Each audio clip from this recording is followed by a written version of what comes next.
Serbisyo Publiko. Aksyon Radio! Sa Bacolod, Aksyon Radio. Aksyon Radio!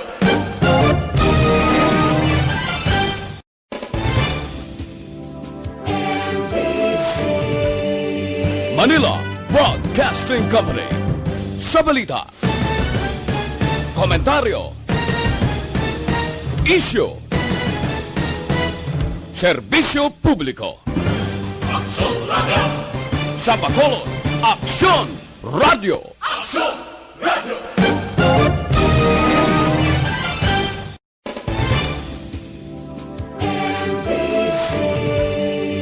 Manila Broadcasting Company. Sa balita, komentaryo, isyu, serbisyo publiko.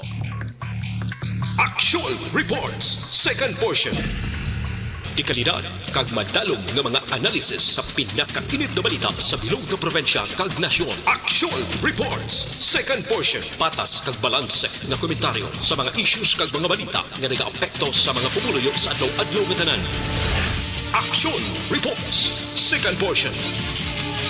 Upod sa veterano kag respetado nga komentarista, Action Fred Salanga. Karon nga adlaw, Lunes, Pizza City na, bulan sang Setyembre tuig 2020. 109 kadlaw na lang ang nabilin, Paskwa na, 116 dias na lang ang nabilin sa tuig 2020, saylo na kita sa tuig 2021. Anano ang mga balita kag mga isyo nga atong talakayon para karon nga adlaw, Lunes. Ari naman, ginkuting-kuting naman sa mga maalam ang mga palagwaon sa Niplex. Nagligad to, hinilabdan na Manila. Daw gintawtawan nga i-regulate ang social media.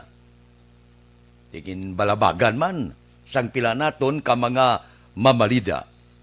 Karon naman, ang MTRCB nagpalayag na i-regulate naman ang nagagwa sa mga ining Niplex, Iplex, kag iban pa. Ano ang reaksyon sini? Mismo sang presidente sang Senado, Vicente Soto III. Siling niya, hindi nyo tanan itungtong sa abaga sang gobyerno. Ining nagagwa sini nga mga pelikula sa Netflix nga ni, ang dapat sini nga magtungod amo ang ginikanan. Nya hindi tanan itugyan sa gobyerno, tungod ang ginikanan, mas nakahibalo kung ano ang dapat lantawon sang mga kabataan. Arangkada sang MTCRB, ang ila Legal Affairs Division bala, nga si Attorney Jonathan Prisquito, niyang tanan nga ginapagwa unrated motion pictures, niya ginadumili ini sa pagsulundan sang ahensya. Siling ni Senador Soto, ang dapat niya mag-regulate sining ginikanan. Ang tanan-tanan, isandig nyo lang sa gobyerno. Kung sa bagay, ining mga gagwa sa Netflix nga ni bala, dako ang nabulig sinimo. Sining pandemic subong, nga hindi makagwa sa puluyan.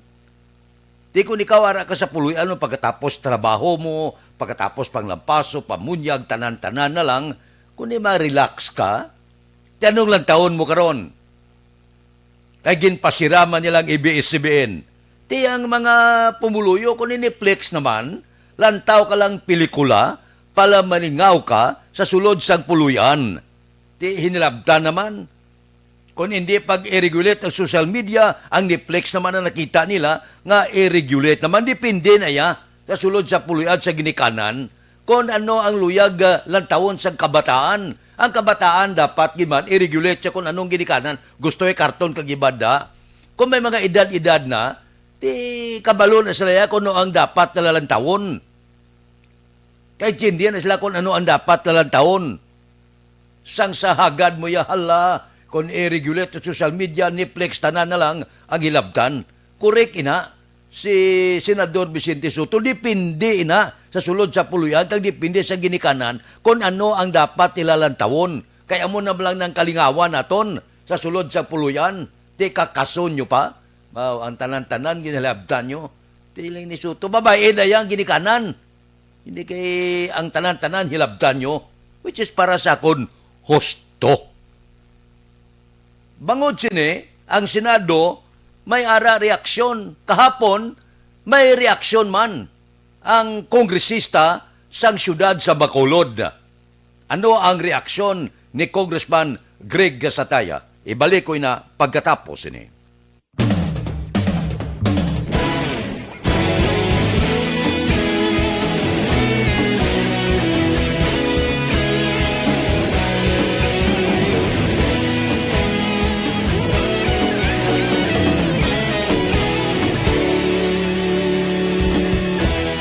Agapasang banwa, mabugnaw nga hangin agadapyan na. Ikaw nang ginapamatian namon ginasandigan. Tingog sang probinsya, kamatuuran ginapalap na. Minsay nga may dala, paglaom kag kasanat. Tinuig na nagligan, ikaw gihapon ang ako nga estasyon. Sa pagdudlak sang adlaw, sa pagtuhaw sang biton. Mga balita nga dala inspirasyon. Aksyon radyo, Bacolod man sa gihapon. Padayon aksyon radyo, Bacolod saludo sa imo. Padayon aksyon radyo, salamat sa pagserbisyo. Patas kag balanse, patuod nga mensahe, wala sang hinagang pilihan. Padayon aksyon radyo.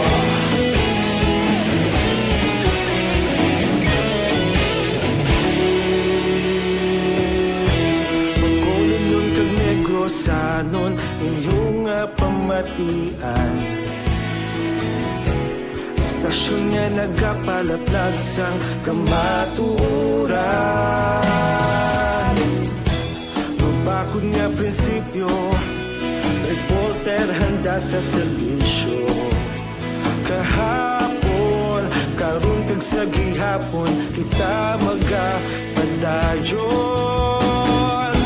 Tinuig na nagligan, ikaw gihapon ang ako nga estasyon. Sa pagbutlak sang adlaw, sa pagtuhaw sang biton. Mga balita nga may dala inspirasyon. Aksyon radyo, Bacolod man sa gihapon. Padayon aksyon radyo, Bacolod saludo sa imo. Padayon aksyon radyo, salamat sa pagserbisyo. Patas kag balanse, matuod na mensahe, wala sa ginadampigan. Padayon aksyon radyo. Una sa balita, una sa aksyon, sa Bacolod Aksyon Radio. Una sa balita, una sa aksyon, sa Bacolod Aksyon Radio. Kita ulog na ngay, sinsan ang mga kalintangan. Responsable at pagbalita, pagdayon na ipalaknan. Malasig pero sigurado, aksyon na may dala pagpalanggan.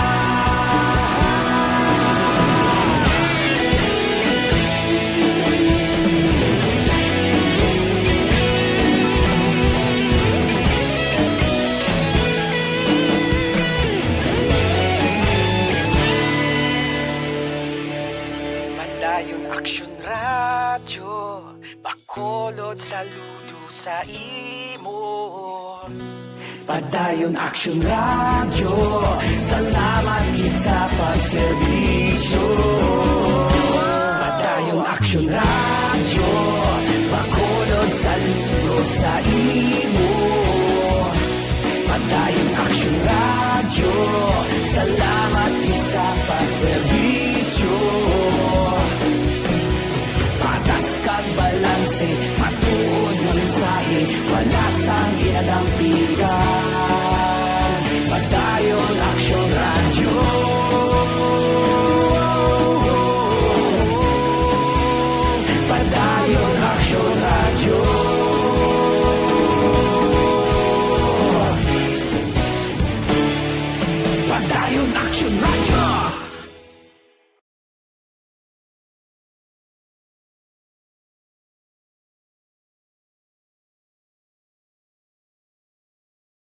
Sa dinami-dami ng usapin ngayon tungkol sa COVID-19, nangingibabaw ang tanong tungkol sa expanded testing. Ano nga ba ang expanded testing? Bago natin sagutin ito, mahalaga munang malaman natin kung ano ang confirmatory test para sa sakit na COVID-19. Ang reverse transcription polymerase chain reaction o RT-PCR ay isang laboratory test na tumutukoy sa mismong virus sa loob ng tao. Ang RT-PCR ang siya lamang test na ginagamit upang makonfirm ang sakit na ito. Kaya nitong alamin kung may virus na sa katawan ng isang tao bago pa man lumabas ang sintomas. Kaya naman sa ating expanded testing, RT-PCR ang ginagamit natin ngayon. Hindi ito katulad ng Rapid Antibody-Based Tests o RATs na tumutukoy lamang ng antibodies sa katawan. Sino-sino ang kabilang sa expanded testing? Sa expanded testing, ang mga sumusunod na mga tao na may history of travel sa isang lugar na may COVID-19 o nakisalamuha sa taong may COVID-19 ay sasailalim sa RT-PCR test.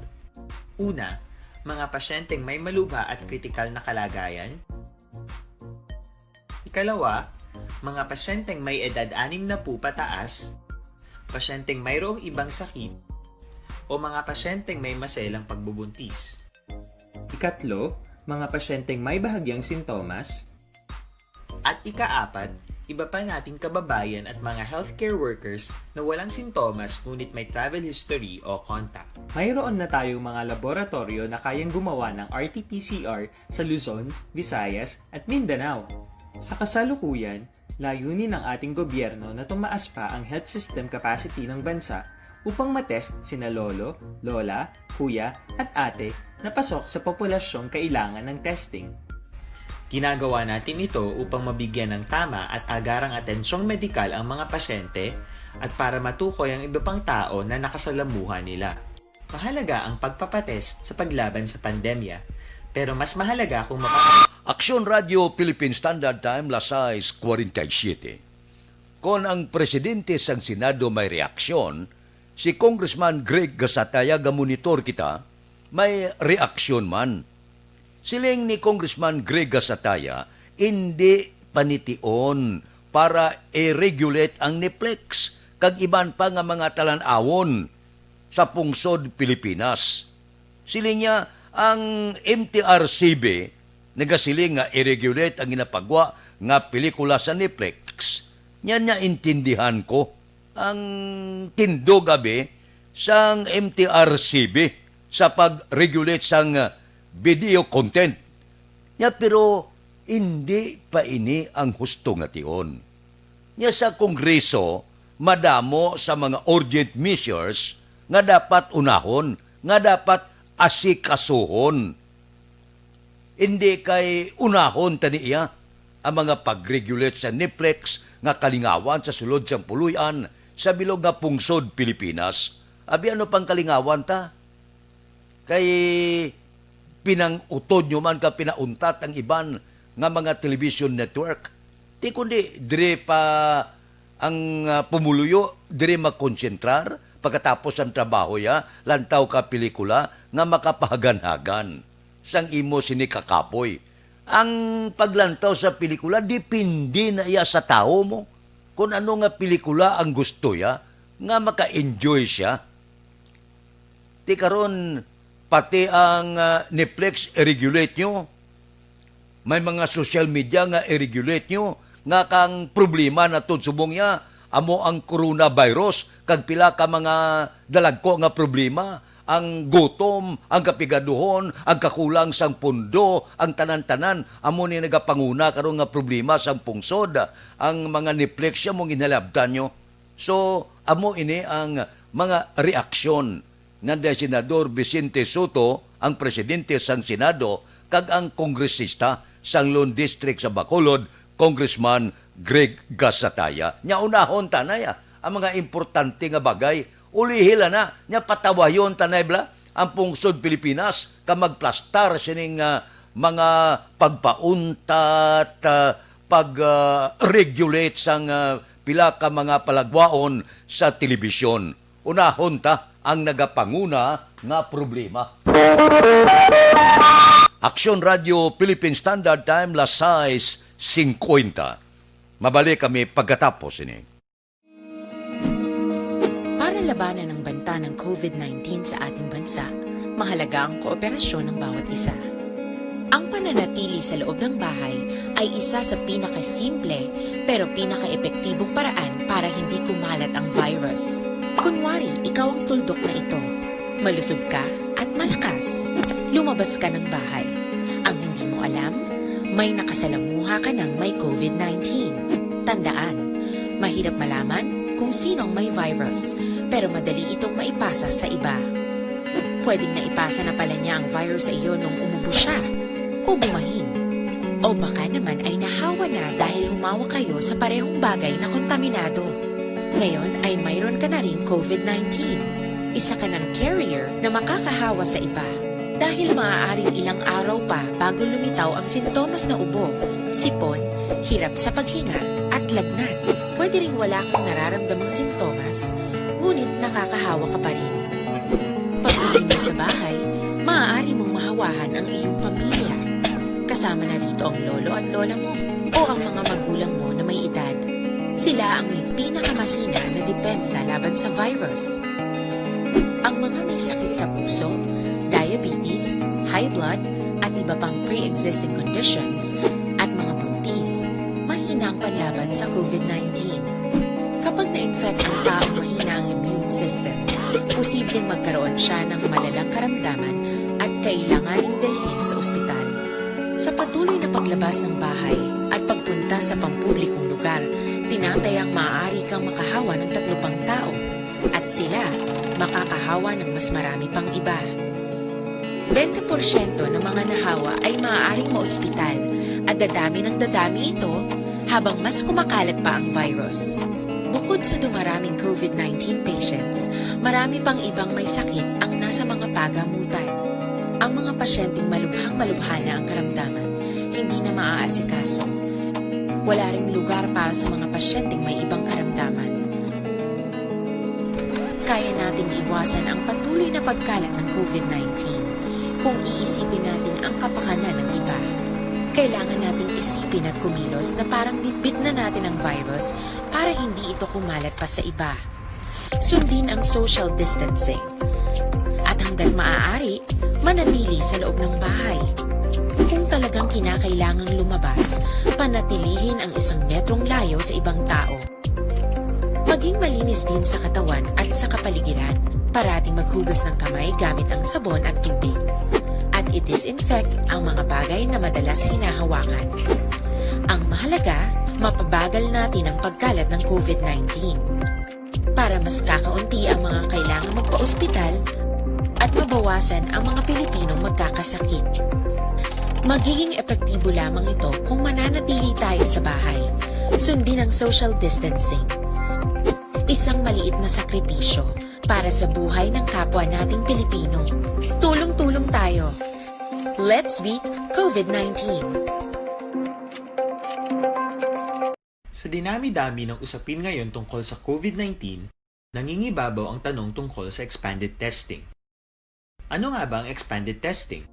Bago natin sagutin ito, mahalaga munang malaman natin kung ano ang confirmatory test para sa sakit na COVID-19.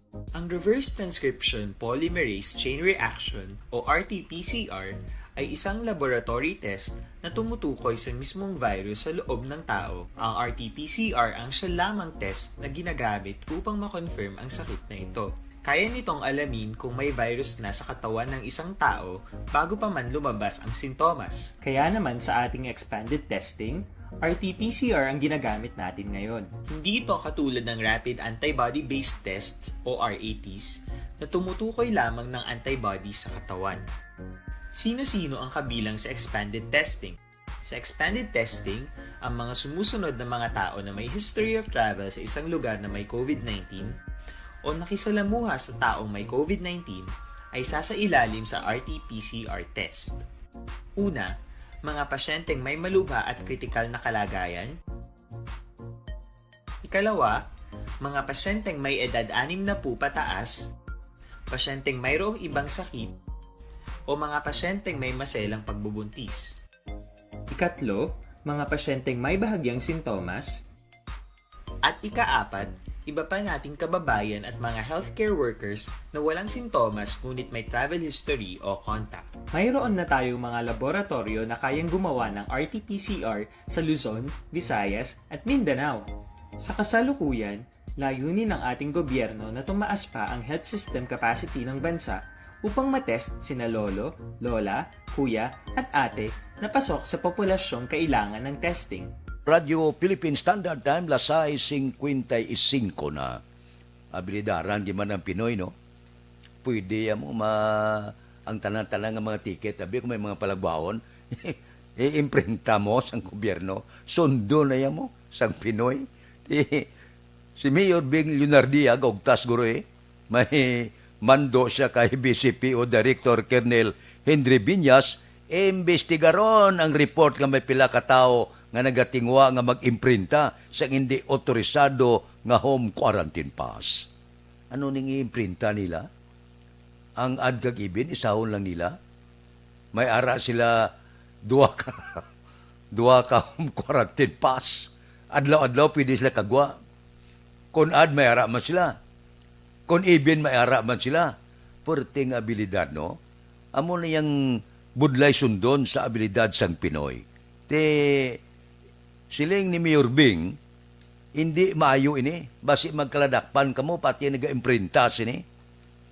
Kaya ining SQP nga kung nag-imprinta sang syudad para ipanagtag sa barangay, kag ang barangay nga opisyal managtag sa pumuluyo. Ago di patuman ang ad-even scheme. Maumpisa ti kapon, Setyembre 6, tob-tob lang ini sa pizza 19. Ag Domingo ang adlaw, natural ko suspendido tanan, kansilado tanan. May mga report nga may naga-imprinta man niya sa home quarantine pass. Purti abilidad sa Pinoy budlay sundon. Amo lang galing na, basi kung magkladakpan ka mo bla, kag naga-imprinta sini, ti madisgrasya pa, no? Makaangkon pa kamo sa penalidad. Kagamay nga bagay nga ginapatuman, ginahimuan ta papagi bla. Nami gidya gurong illegal, no? Nami gidya nga maghimo sa mga bagay nga daw gakontraya sa kung anong mando sa aton gobyerno, national, provincial, kag lokal. Di kakita imo nga may pa-imprinta kaya sa home quarantine pass. Porte abilidad sa Pinoy budlay sundon. Galing mo lang puraw illegal ang mga bagay nga ginahimo. May tani kung ginsunod mo ba nga ipaagi mo sa legal, iniya ho, ti mapa-imprinta kay mo ya sang home quarantine pass ya. Purti ti kung may ara kaya nga gaina-imprinta mo silingon, adlaw-adlaw pidi kay kagwa. Pag-ad, nyari ho, ang akon, pag-ibin may ara ka man, purti, ang lains na kon, madakpan. Aksyon Radio Philippine Standard Time, lasay 58. Mabalik kami pagkatapos ini.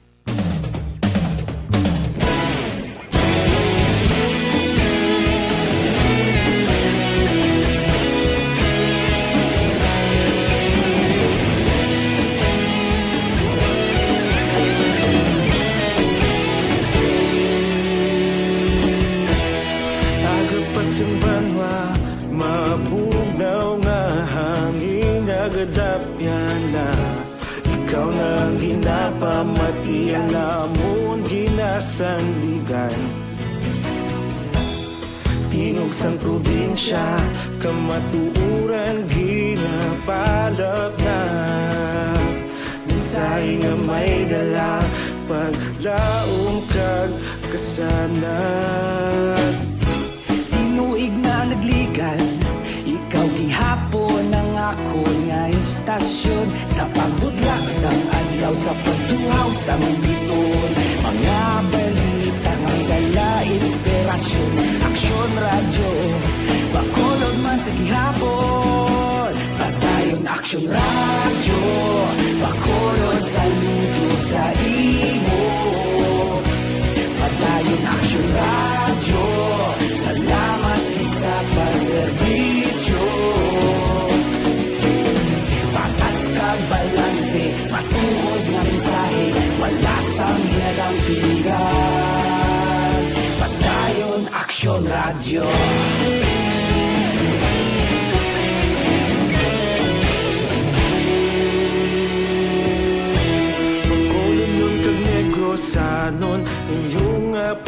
kapian. Istasyon niya nagapalaplag sang kamatuuran. Mabakod niya prinsipyo, reporter handa sa serbisyo. Kahapon, karong sa gihapon, kita magapadayon. Tinuig na nagligan, ikaw gihapon ang ako nga estasyon. Sa pagbutlak sang adlaw, sa pagtuhaw sang bituon, mga balita na may dala inspirasyon. Aksyon radyo, Bacolod man sa gihapon. Madayon Aksyon radyo, Bacolod saludo sa imo. Padayon Aksyon radyo, salamat gid sa pagserbisyo.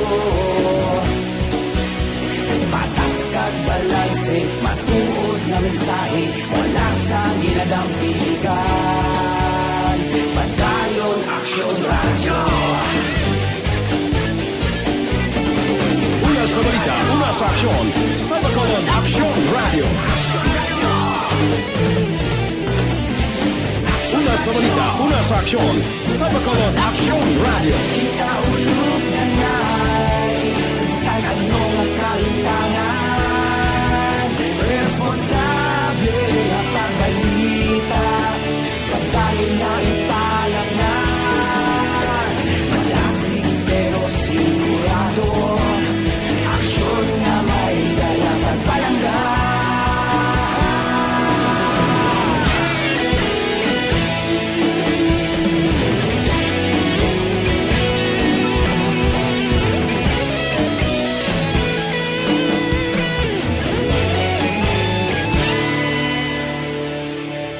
Padayon Aksyon radyo, Bacolod saludo. In standard time, la City 2, may nanawag dire.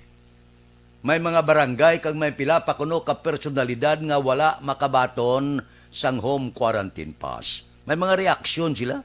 Nya nun, ginapili lang, hindi ang tanan na ginatagaan.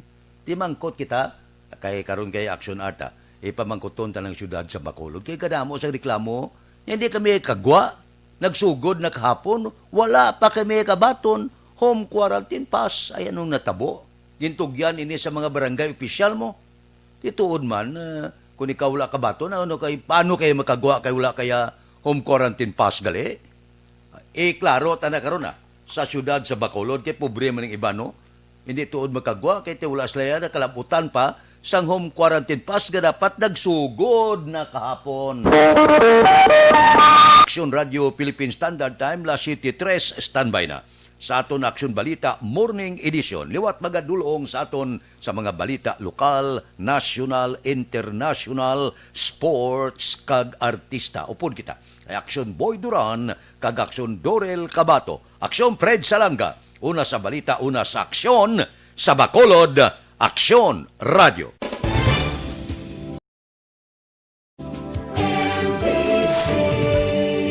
Manila Broadcasting Company.